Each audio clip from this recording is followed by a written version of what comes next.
The Guardians of the Galaxy will finally be back in action in July. 3 years after Avengers Endgame, the galaxy's craziest heroes celebrate their comeback in Thor: Love and Thunder. But this shall not be the end of their cinema career. Peter, Gamora, Drax, Rocket, Groot, Mantis, and Nebula will get their last solo film in May 2023 for a conclusion. Only 1 year remains until then, and there are already a few rumors surrounding the cast and the story. We have taken a look at all the facts and theories and then decided to summarize them for everyone here. So if you're interested, keep on watching.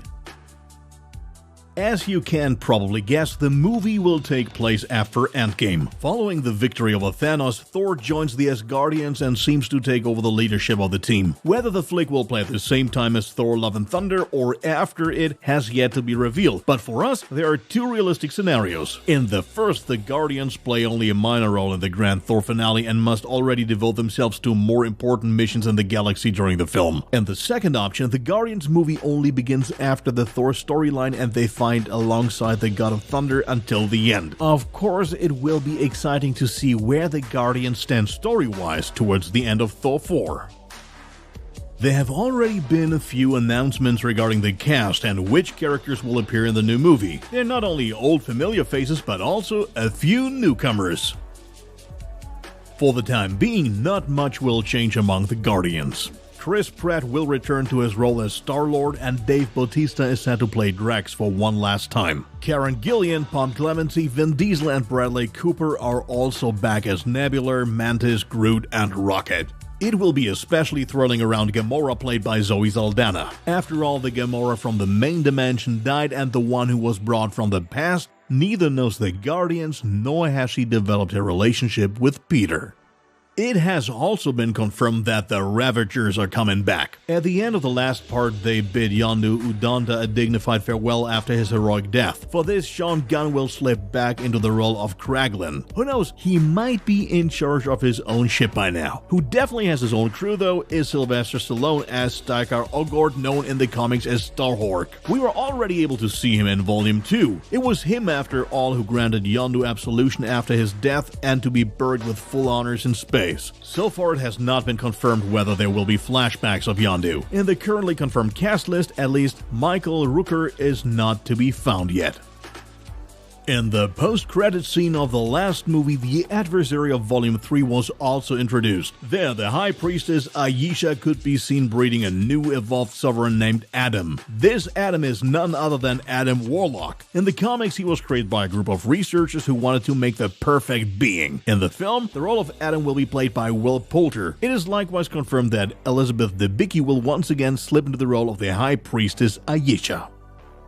Whether Thor will be back for Guardians Volume 3 has not yet been definitely clarified. However, it is likely he will appear in at least a few sequences. First, this is due to the fact that he joined the Guardians of the Galaxy at the end of Endgame, and they will also appear in his solo film Love and Thunder. Second, he's the first hero Adam Warlock meets in the comics, so why shouldn't he be in the motion picture as well?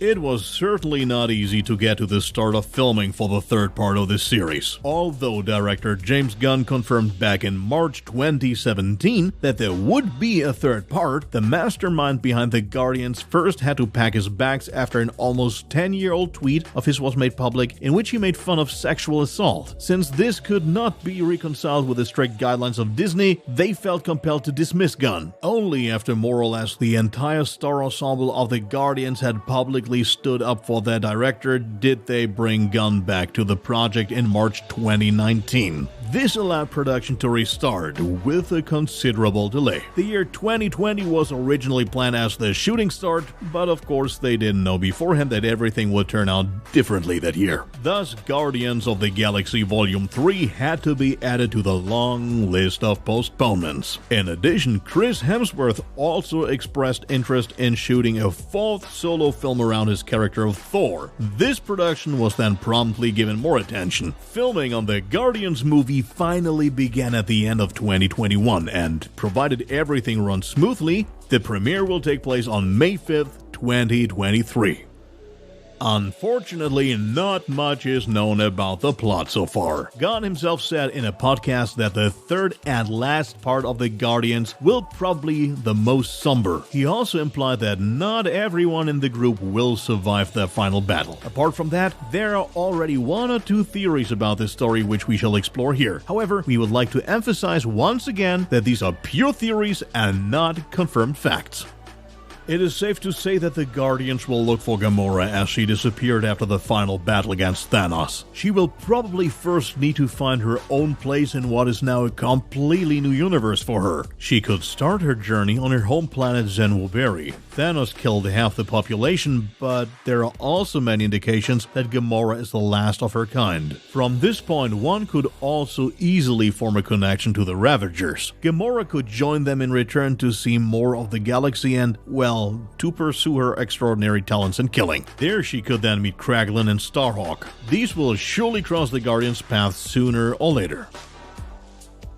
As mentioned at the beginning, Adam Warlock was created in the comics by researchers from Earth. Immediately after his awakening, he meets Thor and is fought by him after he tries to mate with Lady Sif. However, Adam Warlock is not evil, but similar to Vision, a being who has yet to find his place in the universe. This task, which he lacked at the beginning of the comics, might eventually be easily given to him in the film, namely revenge against the Guardians of the Galaxy. But in the end, he could also choose to take a completely different path. In the comics, he ultimately joins the Guardians to protect the universe and to rebuild it after a terrible catastrophe. That this becomes a reality at the end of the movie is actually quite realistic. It's clear that the Guardians will regroup, and as Gunn said, not everyone necessarily has to survive. That leaves us with the question, who might die?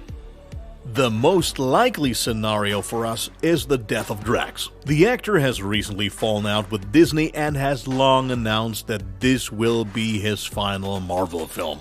Well, that makes it very easy to simply let the character die. However, other deaths cannot be excluded. For instance, Peter could sacrifice himself for Gamora if she were to be in danger again. Also, the possibility of Rocket dying cannot be ruled out. Indeed, James Gunn recently stated that he put all of himself into the role of Rocket, and thus with his departure from the franchise, his character dies as well. No matter who or whether someone even dies, we'll surely have tears running down our faces with the end of Guardians of the Galaxy. This was our preview of Guardians of the Galaxy Volume 3. Even though not much is known right now, we hope we were able to give you a decent overview. What are your thoughts? Who else would you love to see in the movie, or how do you envision the story? Let us know in the comments below, and if you liked this video, don't forget to give it a thumbs up. See you next time!